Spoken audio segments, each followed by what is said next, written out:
Olá, dando continuidade às nossas aulas de dinâmica, vamos estudar força elástica ou força da mola, certo? Força elástica ou força da mola também é conhecida como lei de Hooke. Essa força é uma força de restauração. Por quê? Porque a gente tem uma mola aqui que se encontra em um estado normal, e aí se a gente pegar essa mola e esticar ela a um certo ponto, vai aparecer aqui uma força que vai apontar no sentido contrário ao qual ela foi puxada. Se a gente pegar essa mesma mola e depois comprimir ela, tá? Eu estou apertando ela em relação à parede aqui, está prendendo ela, vai aparecer uma força nesse sentido, tá? Que também vai ser contrário à força que eu coloquei para comprimir a mola. Então assim, eu tenho uma mola em estado normal.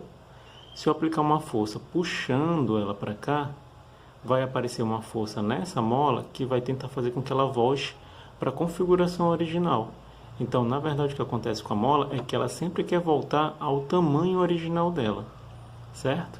Então, essa força, a gente fala que ela é proporcional à deformação, e a gente fala que toda força que sempre tenta voltar à configuração original é uma força restauradora ou uma força de restauração. Tá? Então ela tenta voltar porque ela estava antes. Ela estava assim, eu puxei. No momento que eu puxo ela, aparece uma força que tenta fazer com que ela volte para essa configuração aqui. Se eu comprimo muito ela, aparece uma força tentando fazer com que ela volte para o estado que ela estava antes, certo?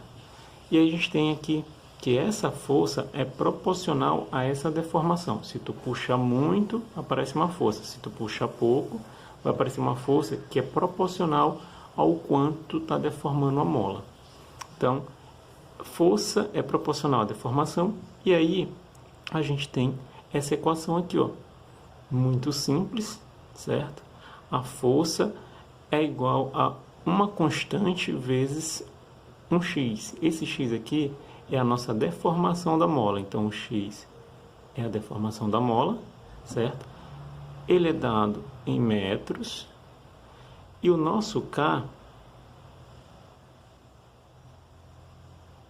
é a constante elástica da mola, que é dada em newton por metros, certo? Então, a força, isso daqui seria uma força elástica ou uma força de restauração, ela é igual a uma constante da mola, que está relacionada com a dureza da mola, tá? Quanto maior essa constante, mais rígida vai ser a mola.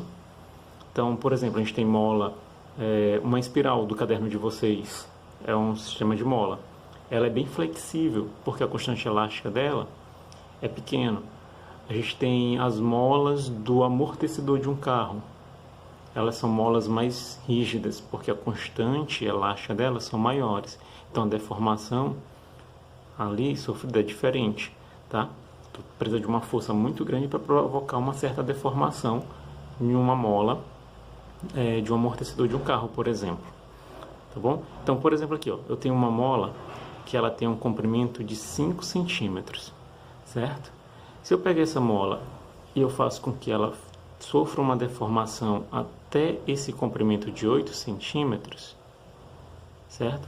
O que eu estou produzindo nela, na verdade, é uma deformação de 3 centímetros. Então, esse 3 centímetros aqui vem ser o meu X, certo? Que é a deformação que eu provoquei na mola.